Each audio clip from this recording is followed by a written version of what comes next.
Well, good evening. Um, it is now 7 o'clock. My name is Rob Willson. As it says up here, I'm a trustee of the BDD Foundation and also a cognitive behavior therapist with a special interest in BDD. And this is one of our evening webinars that we've been doing as part of our attempt in the foundation to reach out, add a little extra something in these challenging times. And this is a presentation that I've not really done before, at least not expansively, on trying to cope with observable flaws. And this is basically responding to requests for a session on this.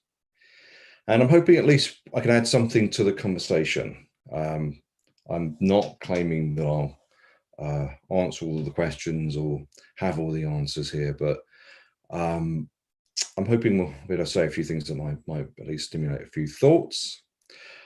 Speaking of thoughts, if you have any questions, please submit them through the Q&A button. That's the only thing I'll be keeping an eye on. So please, if you have any questions as we go, I'll try and stop regularly and have a look. Excuse me, but please use the Q&A rather than the chat function. So I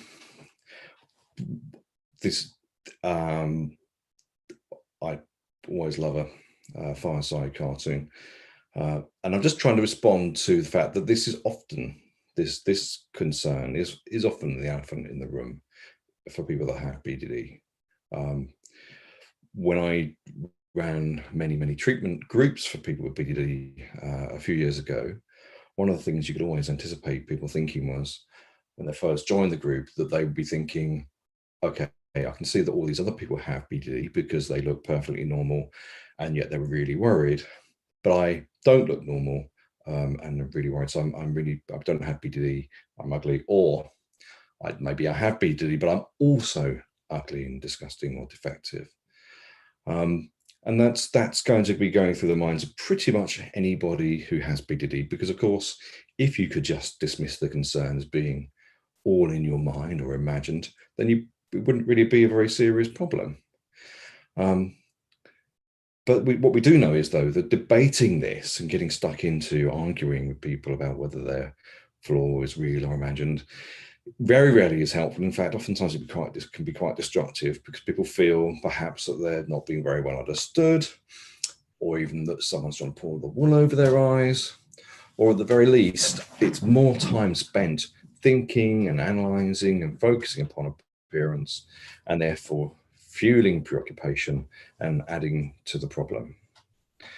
And what's really important to remember is that whether you feel you've got a problem that you have a real quote unquote observable problem, a visible difference, or BDD, the good news is that either way, you can make life a lot better, you can feel a lot better if you tackle the problem using some of the psychological techniques that are particularly in CBT.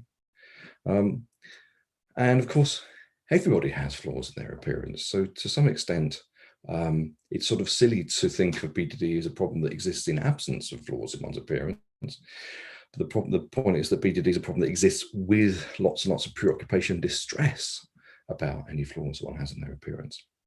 But I think the bottom line is that it's not black and white, it's a complicated topic. And I'm just partly mindful that sometimes it's tempting to use the diagnosis of body dysmorphic disorder as a sort of reassurance against your concerns. And of course, we do want people to feel better about their appearance, but we don't want you to be doing things that mean you repeatedly think and come back to it. So if one of the things that arises from today's conversation is feeling a little bit of uncertainty about whether you do or don't have BDD, or whether you might have a real quote unquote appearance flaw, try and allow that anxiety to sit. Think of it as an opportunity, if you can, to tolerate that uncertainty, rather than trying to be reassured about it, because it's part, again, reassurance seeking is part of what tends to maintain obsessional problems rather than cure them. And also that all or nothing thinking, or black and white thinking, is something that's very important to spot here, that you can both have flaws in your appearance and be attractive. It's not all or nothing. You can have a smaller flaw in your appearance and still be diagnosed with BDD. It's not an all or nothing system. So try and think in shades of grey, or if you like, which is apt of the current, if you walk around most streets these days, you'll see a rainbow in the window. So think as being all the colours of the rainbow, or both that. Both, perhaps you have some aspect of your appearance that you feel would be better if it was removed, or some flaw, and you can definitely think of yourself as attractive, and you may have a diagnosis of body dysmorphic disorder if you're very preoccupied and distressed and impaired by your focus of your attention on that flaw. So just a quick revisit of the diagnosis, therefore, of BDD, just so we're all on the same page about what we're talking about. So BDD is a preoccupation with one or more perceived defects or flaws in physical appearance that are not observable or appear slight to others. So I've put an emphasis here on the important parts, which are that it's a problem of preoccupation, meaning that it's on your mind for more than an hour a day. Oftentimes, that's a sort of working definition, but oftentimes it's on your mind for considerably more than an hour a day. And that it may not be very noticeable to other people, although occasionally you'll find that you can definitely have a diagnosis of BDD and you have a flaw that people will agree that they can see. But because the point is that it's still about being preoccupied. And at some point in the course of the disorder, the individual has performed repetitive behaviors such as mirror checking, excessive grooming, skin picking, reassurance seeking, or mental acts such as comparing. Professor Veal did a webinar, one of our series, looking at the process of ruminating and what people sometimes would think of more as kind of overthinking, worrying, these things that are mental actions, things that fuel and build that preoccupation. And importantly, that it's a preoccupation that causes clinically significant levels of distress or impairment in social life or ability to work or study or other important areas of life. So it's about, remember, the core of the problem here is that it's a preoccupations on your mind for a lot of the day. It's causing great distress and it's interfering in your life, and that you're probably responding to that preoccupation using various safety strategies or compulsions. This is some thoughts from a colleague called Alex Clark, who's an expert in working with people with observable differences. And by this we might mean that people have scars, port wine stained birthmarks, maybe some congenital problems. People are sometimes born without an ear or something. And so to their mind, where it's fairly straightforward to work with someone who's got an observable problem, is that the therapist and the patient have a good agreement on the visibility of the problem. There's clear evidence of intrusion for other people. So that by this we mean that people can report being stared at or having questions asked comments being made, and they can give very clear, concrete examples. And this is quite different if you think about it from a lot of times in body dysmorphic disorder, where it's more that people worry that people might be staring, or they might be having negative thoughts about them. And there's a tendency to say things like, but they don't say it because they didn't want to upset me. Whereas people with visible flaws will oftentimes be able to give very clear examples of it actually happening. And that's quite an important difference in all areas of worry, trying to differentiate between when we're planning, preparing for things that might happen versus trying to get into the habit of only dealing with things when they do happen. One of the other keys is difficulties in social skills, such as poor eye contact, visible safety behaviors, such as baggy clothes, hats, camouflage, unkempt appearance, which again might overlap with BDD. Difficulties in dealing with staring and questions about appearance, and again, another overlap with BDD, which is preoccupation with appearance. But here, it tends to be that it's more switched on in specific situations rather than where, in the case of BDD, very often it's on your mind, kind of wherever you are, at least a large amount of the day. Just going to stop and check in with a couple of questions. My skin problem is on my face and it has progressively gotten worse, so it's visible and has become increasingly prominent. It also gives me a lot of irritation physically, which makes it impossible to put out of my mind. Even when trying really hard to refocus attention, I'm trying different treatments to improve it, but none have worked. Do you have any advice as I'm really struggling? Well, again, I think the key thing is here to try as much as you can to refocus as you already are, and to reduce your preoccupation and really make sure. So sometimes it's important to have a similar perspective than people have with chronic pain, which is that we understand that the irritation, for example, if you've got physical irritation, that is very annoying and intrusive, much as physical pain can be. But one of the problems that people sometimes get into is if they begin to avoid situations for fear of making it worse, or start to avoid situations because they don't feel that they can give a good account of themselves because they're distracted, what happens is that your mind more and more has space to focus and ruminate and dwell upon things. So one of the most important answers to that question is to really get good at pushing through it and claiming as much of your life as you can. Another thought can be to, if you've got a particularly intrusive sensation, is to do what sometimes we call sensate focus exposure, where you might actually spend a little bit of time each day deliberately tuning into that sensation. If it's, say, for example, skin irritation, really trying to amplify it and maximize it in your mind for, say, 15 minutes in the day. And the idea is it's a bit like tackling a phobia, in the sense of what you're trying to do is become more desensitized to the sensation. So it's slightly counterintuitive, but the idea is that if you can really desensitize your mind to the sensation in part of the day, then over time, your brain will get a bit more bored with that stimulus, and hopefully be a little bit easier to ignore. But I do recognize it's hard. You said that another question here, you said that occasionally people have a flaw others would notice. Does that mean that the majority of those with obvious flaws who feel very preoccupied don't have BDD, or do you mean that many people with BDD do have obvious flaws that others would notice?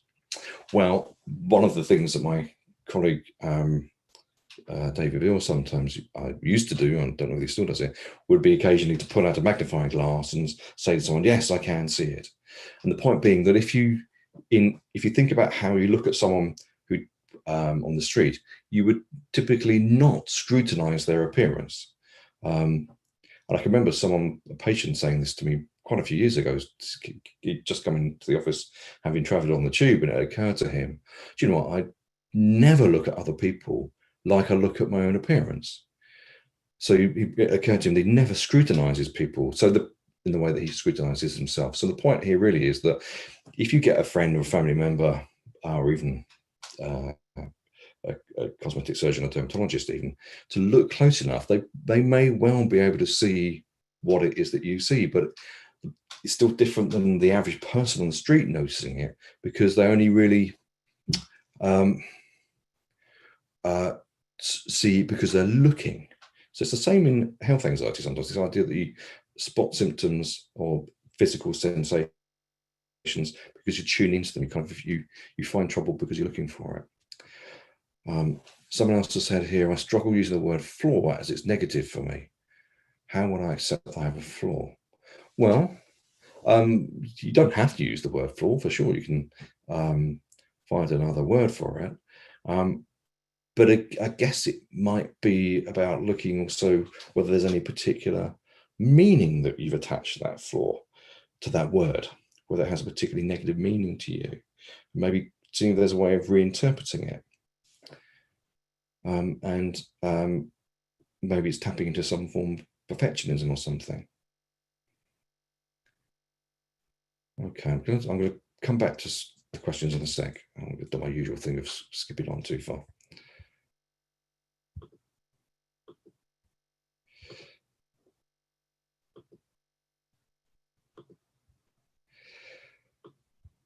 So this is an interesting thing also from Alex Clark.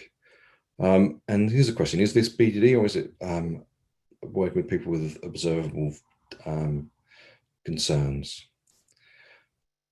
So clinically significant levels of anxiety, depression, mismatch between subjective ratings and observed ones, multiple appearance concerns, past history of body concerns, shame, proneness to very high levels of fear, high frequency of checking, complicated safety behaviors, preoccupation with appearance, high levels of anticipatory anxiety, and post-event analysis. So post-event analysis meaning you've gone into a social situation and then you're afterward reviewing in your mind, what did people think? What did they see? What did I notice? What might they have said or done? And you're reviewing it. And it's important to highlight that these are all areas in which people who specialize in observable problems, these are areas that psychologists or therapists would work with. And you can see the overlap here between that and BDD. And this is one of the things that we noticed when we worked with Alex Clark, when David Veal and I worked with Alex Clark, we wrote our book called Overcoming Body Image Problems, is that actually, if you took out of the game whether a flaw was kind of quote unquote real or imagined, so much of our approach was very, very similar. And so much of the areas of psychological distress that we were working with were very, very similar. And I think the point I'm really trying to make here is that you're still, whether it is or is not a truly observable problem, the areas to work on in terms of improving your mental health are really going to be really similar and very, very, very many overlaps.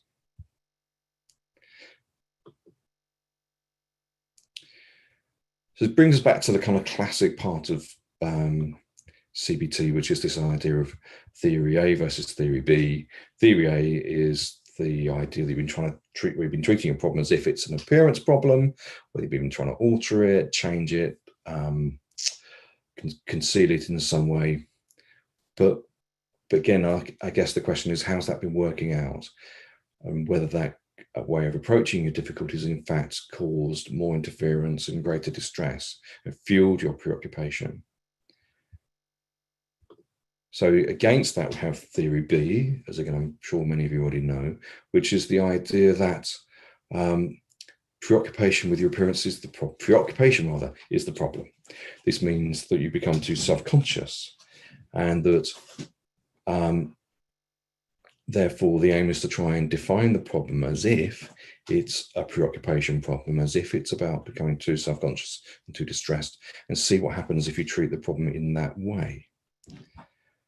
And what's important about that is that it's trying to see theory B, this idea that this is a psychological problem, as being a jumping off point for for an experiment. You'll only find out truly whether that's a good explanation for your problem by seeing what happens if you treat it as if it is the problem. And the truth of it is that, even if you have a visible flaw, then the main thing is that you would want to see just how far you can improve your mood, improve your functioning and coping in spite of it. But what I'm really trying to emphasize here is not to use theory B as a way, or the diagnosis of BDD as a form of reassurance. Because if you do, then you're more likely to worry whether you really do or don't have BDD. Because the whole point here is to say, well, even if I'm not sure, let's try it out. Let's see what happens if I treat the problem as if it's a body image problem, and then let's find out how it works. Just going to pick up a couple of questions here. I often hear people shouting things about my flaw as I walk down the street, and I can't distinguish it between someone talking to me. I can never tell what's real or not, or who is lying to me. Is there anything I can do to lessen the intensity of this? So I would think that probably the main question is to think, how helpful is it to focus upon this? And whether it's actually about trying to say, okay, I'm going to try and find a good metaphor, a good way of thinking about these things you hear. Almost to try and think of them maybe as being like you're a rock in a river and the water's washing over you or something. So that you deliberately choose to try and change your relationship with that experience.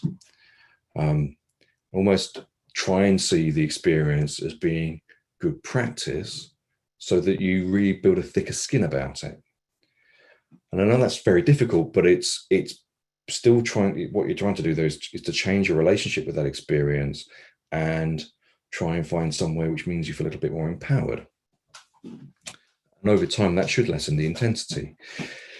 The important thing about things like this is that you don't want to just use those techniques in isolation. It's important to think about how that experience of hearing people shouting things sits in an overall diagnosis of your problem and an overall package of treatment, so that your overall mental health gets better, and then you're bringing a healthier mind, a healthier spirit, a healthier emotional system to that experience of walking down the street. And another question: I have a preoccupation with my upper arms, and I'm obsessed with comparing myself to other people's upper arms. Is there any strategies to quieten this part of my brain? Yeah. Well, again, I think it's really important to try and target comparing. And comparing is a very important compulsion in BDD. And one of the key things here is to make sure that you have a clear alternative plan, so that if you go into a social situation, for example, that you're likely to compare, try and have very clear ideas of what you're going to focus your attention upon instead. And it can also help to try and record the frequency. It'd be worth having a quick look at the earlier webinar I did on attention training. But you're in very, very good company, and that comparing is an incredibly common compulsion. And so therefore, use your frequency counting to monitor it and really go after it, really see if you can divert your attention and sort of train your brain out of it. Another question here: in those with BDD, are most people's flaws not obviously noticeable to others? It's a loaded question. I know in some ways it seems like the $6 million question, but actually I think it isn't. I actually think it's the wrong question, because it still gets too close to the idea that it's about trying to reassure people that they don't look as bad as they think they look. And I don't want people to think that they look as bad as I think they look. It's just that getting into reassurance doesn't help. And that's the crucial things. If it did help, people wouldn't need psychological treatments. They'd be told that they look better by their friends or the family members or the GP, and that would be that. So probably it's the case that in BDD, most people's flaws are not obviously noticeable to others, probably. But who are the others? How noticeable is noticeable? It's a real blind alley, I think. And I would suggest that you try and steer away from focusing on that question, trying to and try and shift into thinking about what's helpful. And I would say the other question is, can people with very visible flaws still have body dysmorphia? I'll talk a bit more about that, but I'd sort of think yes, in a way, but I'll try and speak to that point. Someone says here, I didn't quite follow your point about not using BDD diagnosis as a source of reassurance. So it's important, what I'm saying is it's important not to use anything to fuel focusing on your appearance, including even reviewing the criteria or rereading our self-help books or something as a way of trying to reassure yourself that you have BDD rather than an appearance flaw. The point really is to get past that point and really go after treating it as if it's a BDD problem, rather than using it as a form of reassurance about it. Get stuck into the active treatment, the really confronting your fears and getting rid of those compulsions. Another question: are you the same opinion as Professor Bill? There are a lot of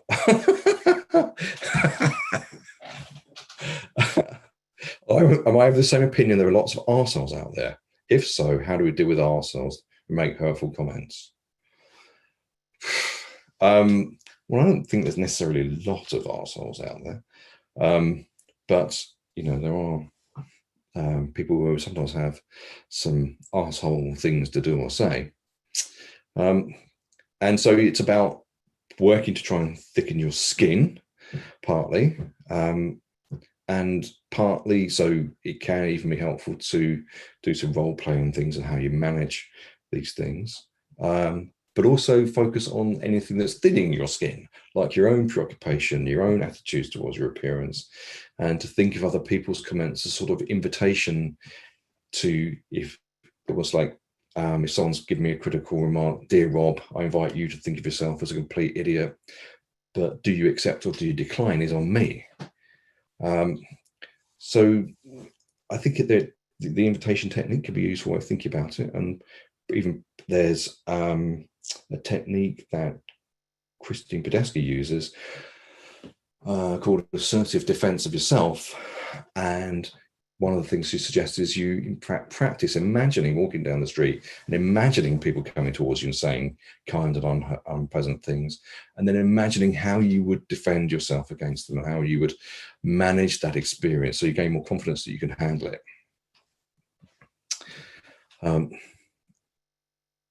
One more question and I'll move on. Is there evidence over time that people gain insight into their mild physical flaw, in this case mild intermittent rosacea, that isn't as bad as I think it's been 2 years? So yeah, so do people eventually become, definitely more insightful, more balanced in their thinking? Undoubtedly. This is the thing. This is why I'm so strongly emphasizing the importance of getting after that preoccupation, improving health, reclaiming life, reducing distress, so that through that becoming, in a statement in the Bleeding Obvious, that through becoming less and less preoccupied with appearance, you're going to be able to become more balanced in your outlook. And that's how that tends to work. So sort of speaking to some of the points we already mentioned, really, that those of you that remember the X-Files being on TV, their great saying, the tagline was, "The truth is out there." And one of the truths that really gets people stuck in BD is the idea that there can be a truth of how they really look, or how attractive they really are, or what people really think. But those tend to be actually unanswerable questions that get you going around in circles. And actually, for those questions, it's more important often to build a tolerance to uncertainty. But what you can figure out, we think, is more along the lines of what makes things worse in terms of strategies that you use, what makes things better in terms of strategies you use, and perhaps even what makes a difference. And then there are experiments that you can run to see what happens when you change things and whether you feel better or worse. And that's where you have some power, and that's where you can actually find out some real facts. So one way of starting this process, and I was hoping I might ask people to help me out a bit with this is to use a principle called functional analysis, which is been part of psychology and behavior therapy, behavior analysis for a long time. But it's a really helpful basic psychological principle where you think about the actions that you're using, what your intended consequences, like what you're hoping will happen, and what the unintended consequence might be. So what I was hoping would be, and I've not tried an interactive session in these webinars yet, is to ask for someone who's checking their appearance in some way, what you think your intended consequences, like what are you hoping will happen, and what the unintended consequence. So, for example, we know when people look at the mirror, one of the things they might be trying to do is to check to see whether their makeup's still in place or whether their appearance has changed. So the idea is hopefully that you can feel reassured that you don't look too bad, or you can do a quick touch-up. But actually one of the things that oftentimes happens is that people get caught in analysing their appearance, and they're in front of the mirror much longer than they expected. They end up coming away much more distressed and preoccupied than they planned. So I'm just wondering if anyone feels able to share what their thoughts are and if they're intended consequences or unintended consequences of their strategies.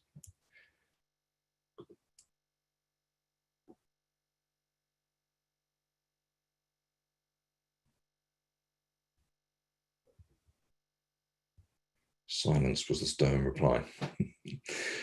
All right.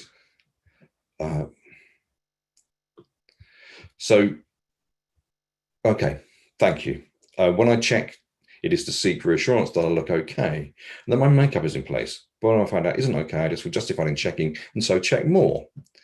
When I do check and it's fine, I'm happy, so I check more. So it's whether you win or lose, if you like, it means, so the unintended consequence is that it fuels more checking, and I guess we might think again, what's the downside of checking? And so thank you. It's a really great example. I usually avoid checking because I'm aware that so that's another strategy. Definitely avoiding checking is good, but it can lead into avoiding looking in the mirror at all. And actually then you can become very afraid of mirrors. And if you approach anything with fear, you're more likely to get a bad experience. If I do mirror checking and end up stressed for hours to determine which image is right and which is wrong. So again, the intended consequence here is to determine which image is right, which is wrong. The unintended consequence is I'm end up stressed for hours. So think about, so this is just a really simple but very pragmatic thing to do in terms of helping to really get into the more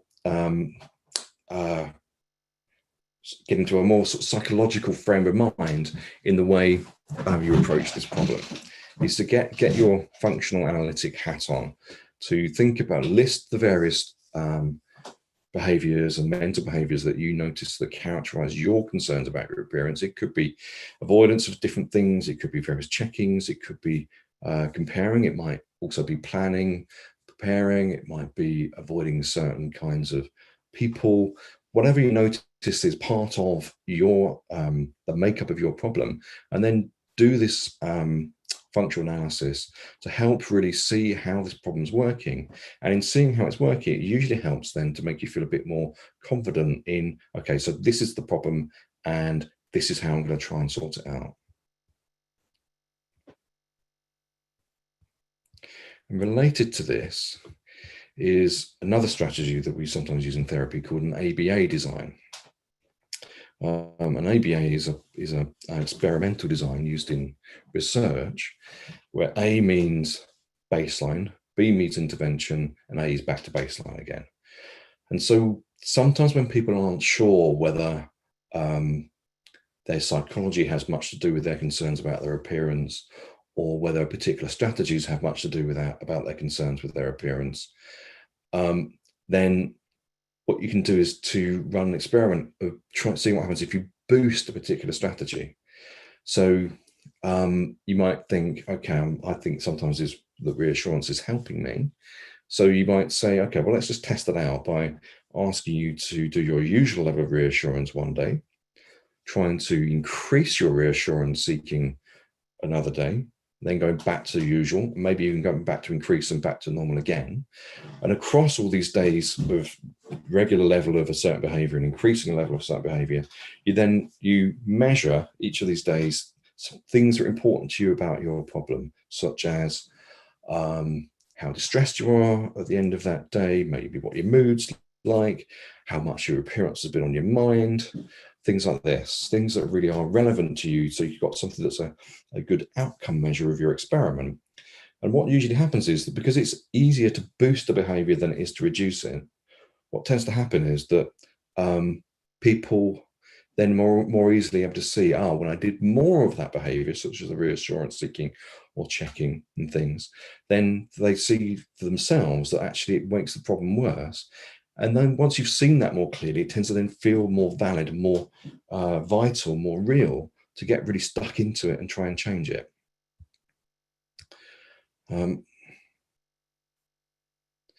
Right, thank you. Another brilliant example here. Avoiding bright light is coming back to our functional analysis. Actually, these are great examples. Thank you, guys. Avoiding bright light is the intended consequences here that people can't see my flaws. The unintended consequences, I become antisocial. When I compare, I want to see that my thighs are smaller than my friend, a family co-worker. It's often a no-win because it makes me feel worse and more self-conscious. So again, the unintended consequences are self-consciousness and feeling worse. When I check, I want to see how bad or not I look. The unintended consequences, I can get depressed and mood ruined. So there's some unintended consequence of checking. I end up picking my face. Exactly, it can oftentimes activate another compulsion. I never even thought about it before, but thinking about it, if I check to see if it's still there, I never thought about it before, but thinking about it, if I check to see if it's still there, bizarre as it sounds, I check when I'm anxious and only if it makes me more anxious. And I know this, but I do it anyway because it's a coping mechanism, I guess. Yes, and partly, remember, we understand that compulsions become wedded, but kind of connected to your habit system. We don't mean a simple habit like biting your nails, although anyone who's ever tried to stop biting their nails will tell you it can be quite difficult. But it's that your brain will kind of tend to do things on autopilot. So then you have to work quite hard to come up with alternatives to try and divert your mind into other activities to break that. So some great examples. Thank you so much. I better move on because time is not my friend, but I will try as best as I can to keep going back to the questions.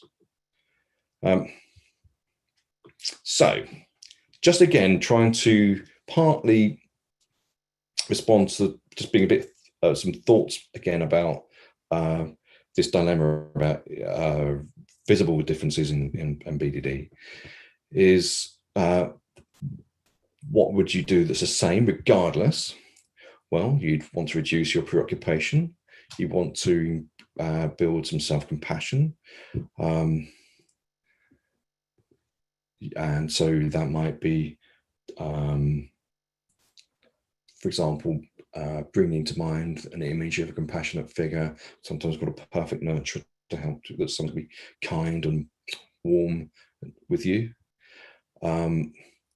You would want to face feared and avoided situations so that you limit the impact of your concerns on your life and reclaim your life and ability to enjoy, well, once we're able to go out and about and do things again, but to reconnect with people, to form relationships, to pursue your hopes and dreams and so on. You'd want to also reduce self-consciousness, because if you have self-focused attention, you're going to feel self-conscious. If you feel self-conscious, you're going to be more likely to infer that other people are thinking critically of you. And that's really important, that if you want to do some damage to your appearance anxiety, whatever the cause of that appearance anxiety is, it's very, very helpful to try and decrease self-consciousness and to reclaim your life, living according to valued directions, which I'll talk a bit more about in a sec.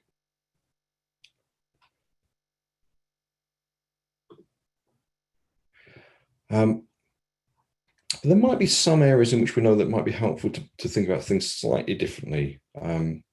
Again, and this is coming from some of our advice from our colleagues who do work with people with observable differences. So in BDD, if you have worries about people making comments or staring or asking questions, it's probably helpful to try and stop your mind from overprotecting you and trying too hard to get ahead of the game and prepare for things or try and avoid them, so on, because it becomes part of worrying too much and fueling your preoccupation. But we know from the work that people do with individuals with observable differences that where people will have, if they've got scars from, a fire that they've been caught in, or an accident, or a port wine birthmark or something, that it can be very helpful to build a repertoire of responses to people's questions and have good ways of interacting with other people. It might be getting good at, if you feel like you're being stared at, breaking that gaze by pulling up a book or ask the person, oh, hi, have we met before? But trying to stay warm and friendly, but trying to be more proactive in terms of dealing with things. And the classic example might be someone who has the scarring from a fire, noticing there's a little girl staring at them or something, and just brushing it off with a comment like, well, this is why you don't play with matches. So trying to be proactive, to plan and deal with things. But the difference is that for people with observable differences, they really do get people coming up staring, quite boldly staring, or asking questions, or things like that. And it's not ambiguous usually. It's a kind of very much a real world problem. Whereas in BDD, it's oftentimes more that we're worrying about maybe someone's going to say something, or will say, well, okay, they didn't say anything, but it's only because they don't want to upset me, or they're just not brave enough to say what they really think. So it's, in the case of BDD, it's about trying to reduce your worry and overthinking. And in the case of the observable difference here, it's about trying to get better at dealing with things when it happens. The big difference, the same thing though, there is deal with it if it happens. Don't try and, in BDD, don't try and prepare and practice for things that might happen, because it'll only fuel your worry. And oftentimes, even if you have then planned your response for one concern, your brain will just come up with another idea of something else that could go wrong. Another difference, though, can be that whilst in BDD, we want people to typically drop their concealing and camouflaging. For observable flaws, people oftentimes are quite helped by being shown how to effectively use concealers and things. We know that cosmetic and dermatological approaches very rarely help people with BDD, but they can sometimes help people with observable differences. Reconstructive surgeries and things can be helpful if it's something that the surgeon can do, and there's a clear idea of what the outcome is going to be. And typically, in BDD, it's a bit like social anxiety in the sense that the most important thing is to reduce your anxiety in social situations so that your social skills can flow rather than being taught things. Although, as I was looking at this earlier on today, I was thinking that I think for some people who've had their concerns about their appearance till they were quite young, it can interfere a little bit with social skills development, and it can be useful to think about a little bit of extra help, even if it's just help on things like learning how to be assertive and reading books like A Woman in Your Own Right. It can be very helpful. There are plenty of good self-help books on developing better social skills.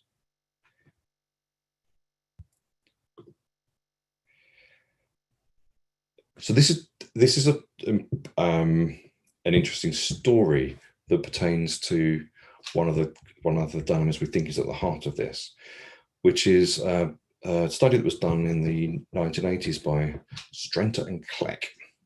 And what they did was it was an experiment set up for people to do some have some experience of what it was like to have visible differences. And there was two groups of individuals. One group was sent off with either a prosthetic scar or a prosthetic port wine birthmark, and they went out and were asked to go and walk down the street and go to the shops and things. And they came back and reported how painful it was, having people staring and being looked at and being treated differently. And then there's a second group who had the scar or port wine stain applied, but just before they left, they were told that they need the glue touched up. But in fact, what happened was the glue wasn't touched up; the glue was actually removed, and the prosthetic was taken off. So these people then went out believing that they had an observable flaw, and still came back with very similar comments about being stared at and being treated differently. But in fact, of course, they weren't. So it's important. This is a really important story in terms of how what we go out into in the world on our minds makes a big difference. And that if you're expecting to be treated differently, if you're expecting to be stared at, it might make quite a big difference in how you see what's happening to you. So if you think you've got an observable flaw, you may well see people responding accordingly. So it might be helpful to try and really take that idea with a big pinch of salt, really consider whether you can compensate for that bias a little bit. And one way of compensating for that bias is using this pie chart technique, where if you've got an experience where you feel you've been laughed at or stared at or something, or comments have been made about you, you write that experience down. So here's the example of the kid laughing in the street. You list off all the other possible explanations for why the kids, you first put down what you think happened. So the kids were laughing at me here about my nose, and you rate 0 to 100 how strong you believe that's true. Then you list off all the other possible explanations. They were just mucking about, they were talking about something funny, they'd seen somebody else, they were taking the mickey out of each other, all the other possible explanations for the laughter or what you thought was the staring or so on. List all those off, put yourself bottom of the list, then divide the pie chart up according to percentages that you'd allocate to each of those possible explanations for that outcome. And the idea is that it just helps to give you a visual representation that there may be other reasons for why things occur, like laughing and staring and things and comments that may have nothing to do with us. And it's worth doing that if you think there's a chance that you've got caught in the bias of being too quick to personalize things. So I'm just going to pick up on any other questions. I have cystic acne, which makes me feel so embarrassed. Wearing makeup rules my life and try to hide this. Is this normal to be very preoccupied when someone has very severe and noticeable flaws? It's certainly understandable to be preoccupied if you have severe and noticeable flaws, but it's still, we would say, it would be a good target for treatment.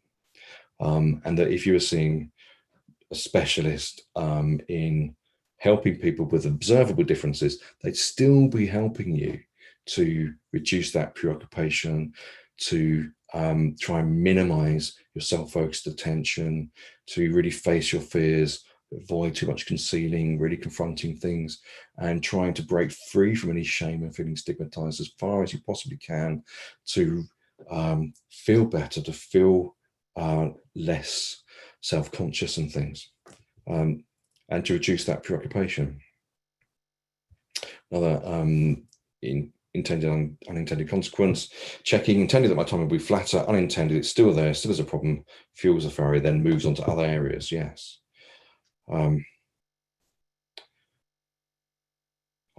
Question here, I woke up one morning with a disfigured eye, people commented on it, so I know it's not imagined or exaggerated.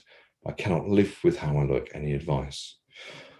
Well, the main thing again would be to, if it's about needing to deal with people's comments, then building up a repertoire of planned, prepared comments, responses to those comments, ways of using warmth and humor and engaging with people. And again, making sure that you are managing your own preoccupation and distress as best as you possibly can, and not allowing this to deviate the course of your life as far as is humanly possible. Of course, it's difficult. Of course, it would be better if no one ever got any observable differences and things. But the thing would be to use the same principles and really get as mentally fit and healthy as is humanly possible.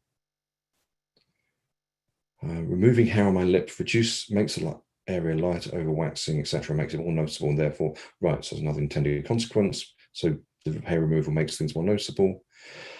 I've tried to expose myself many times by purposely being seen from unflattering angles with little or no makeup. The anxiety never goes down, though. Why is this?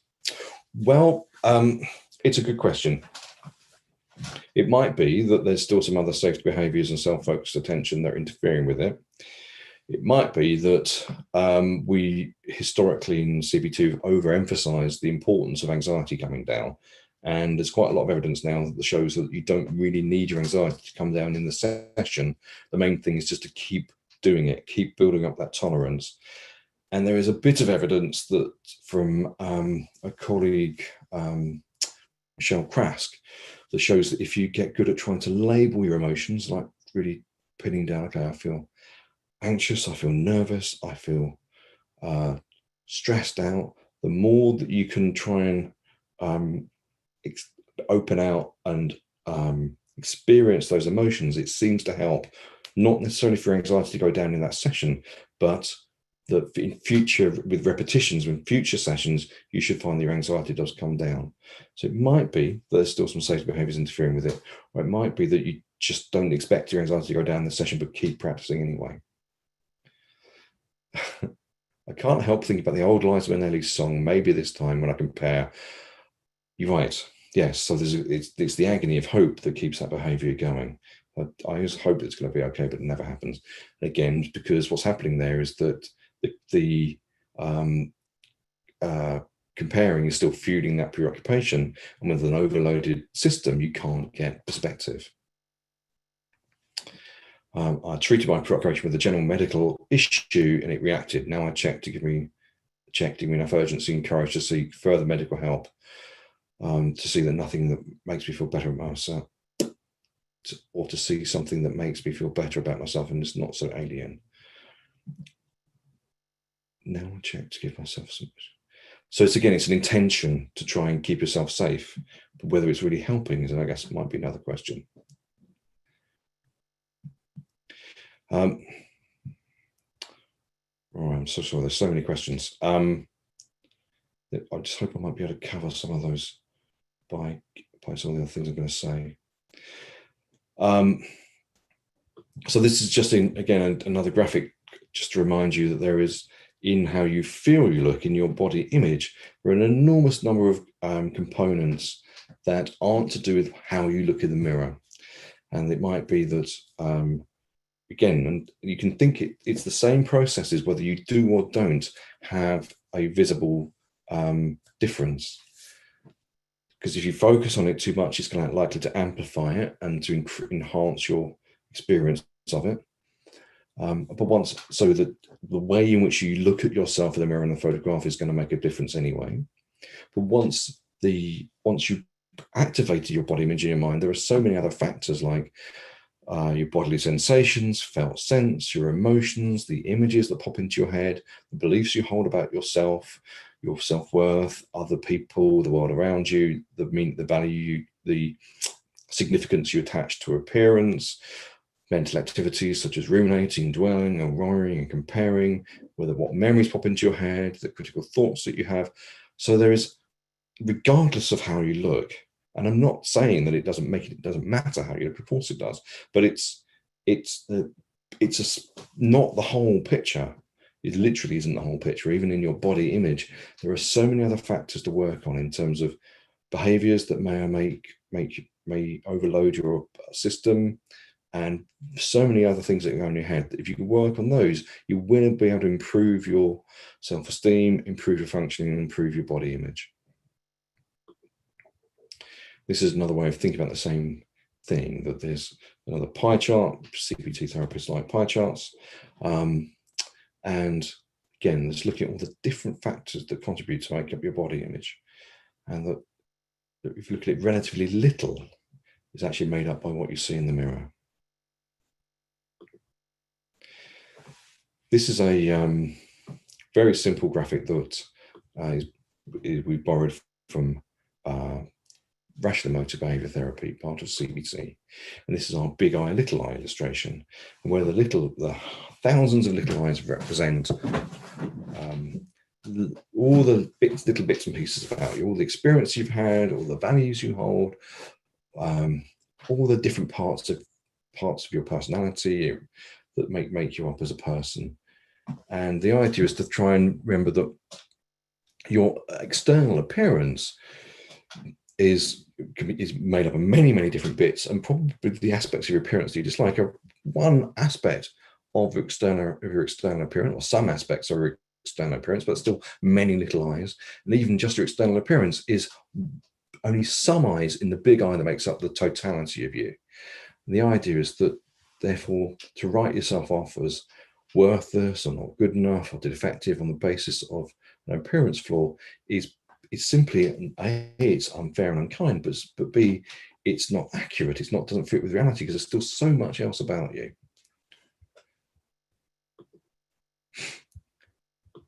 And trying to think, therefore, what's really important about you.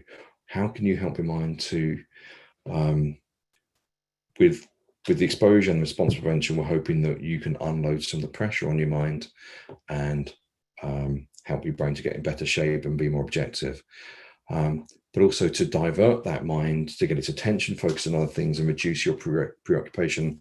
The advice is also to try and really follow up on pursuing your values, the things you want to be about, really engaging the world in the ways you want to be about, in terms of member of society you want to be, the kind of friend you want to be, son or daughter, parent, what you want to be about in terms of your spirituality, learning, health, really focusing on treating yourself as a person rather than a static object. Thinking of yourself as a kind of car you're going to get into and drive and do things with, rather than the kind of car you can stand back and look at and examine and scrutinize, so that you can live a life that feels rewarding and satisfying, and hopefully reduce your preoccupation with your appearance. And remember, the key thing here is that if you do that, you're likely to get a better experience of it. Where I've got more questions to try and answer, I'll just power through to the end of my presentation. I'll try and cover as many questions as I can. So if you're not sure what's going on with you, let's think about whether you think, okay, I've got an observable appearance problem, or do I have a psychological problem like BDD? Well, many of us would think it's kind of helpful to chuck that out. You're not running a clinical trial, therefore it isn't that important what the diagnosis is. The question keeps coming up: is it possible to have BDD and have an observable flaw, or a significant observable flaw? Well, in diagnostic terms, no, but that's not relevant. This is when you're dealing with reclaiming your life. You're not running a clinical trial. You don't need to stick purely into a diagnostic category. The main thing is that you're going to reclaim your life. And the really important headline here is, remember that the more mentally healthy you can get yourself and the less preoccupied you become, your sense of how attractive you are will improve. You really can start to feel far better about how you look as you reduce preoccupation, reduce shame and distress, and manage to reclaim the important parts of your life. For people that do have visible differences, there's just a couple of resources to recommend that can be very helpful. There's a great self-help tool for people with visible differences called Face It, which is recommended by a lot of clinicians that specialize in this area. And there's also a great support charity called Changing Faces. And for a little more, for the people that really want to dive into the bit more of the science and the more kind of clinical side of this, there's Alex Clark and colleagues' book, CBT for Appearance Anxiety, is really terrific.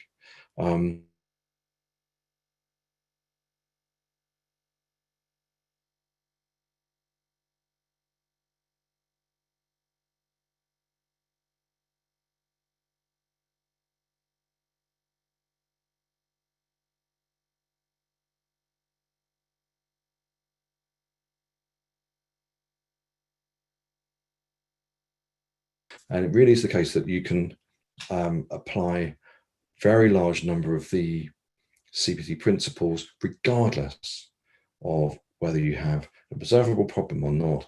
It's simply maybe to add on just a few tricks in terms of dealing more proactively with staring and questions and things if you need to. If it's actually happening, it's something you need to respond to. I'll see if I can whistle through just a couple more questions before we finish. How about acting as if as an exercise? I'm thinking maybe I should go out in public and maybe for 3 or 5 minutes consciously acting as if, like I would if the perceived problem were not there. Yeah, so or act as if you're not preoccupied with it. Exactly.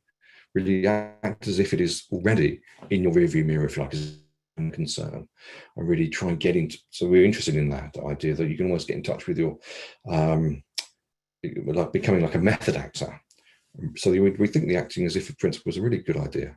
You may need to really practice it and commit to it to really get to feel it, but it can definitely, I think that's a good idea. Can BDD be more focused on how preoccupation feels than how it looks regarding skin? Absolutely. Can people, so again, whether it's strictly BDD when it's about feeling, but it definitely, there are related problems. So again, we're not doing structured clinical interviews here. We're not really running research trials. So it doesn't matter really from the point of view of this conversation, whether it's strictly BDD, but it can be about physical sensations, and that can also fuel imagery, but it can definitely be important to see that as being, okay, that's something else I'm going to try and allow to be and just refocus away from. And also it can even be smell that people could become preoccupied. So it can be other things other than just how you look.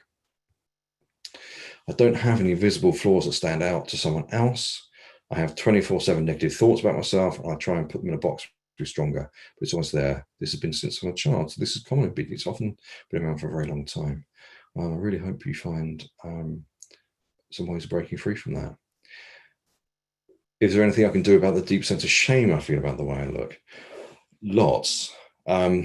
Partly, it's always going to be about the exposure and response prevention to act against that shame and try and break free from it. It may also be helpful to look at any early experiences that have contributed to that shame, and even think whether you can do some work in terms of either trying to reinterpret those experiences in ways that blame you less and shame you less, or even do some imagery rescripting on them and trying to rewrite those experiences. But I would say the main thing is to get, if you can, try and get some support and really tackle the problem as if it's a psychological problem and it's not you, it's not the way you look. I'm very embarrassed because of years I've suffered with severe and recurrent bum warts. Should I expose these to partners? Will this help bring down the anxiety long term? Well, the main thing would be that you would probably want to get any medical checks and tests done, help that is required to sort that out. But if that's already been done, then the main thing is to try and be as shameless as you can and to break free from any preoccupation about it. How can someone BDD and obvious flaws start socializing and dating? Is it just to treat the whole process as exposure therapy, not to be affected by the outcome? Yes, exactly. Try and use it as good opportunities and almost see that a successful date is a sort of side effect. But also don't pin your whole recovery on those experiences. Try and look at in the round with any other avoidance behaviors or compulsions that you can also work on outside of dating and things.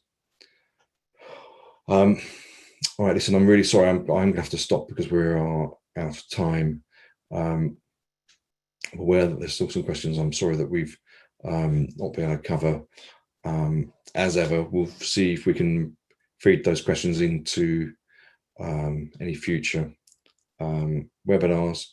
But thank you all very much for your questions and for joining us this evening. And obviously, I wish everybody a very pleasant evening and best of luck in tackling any of these problems. Thanks a lot.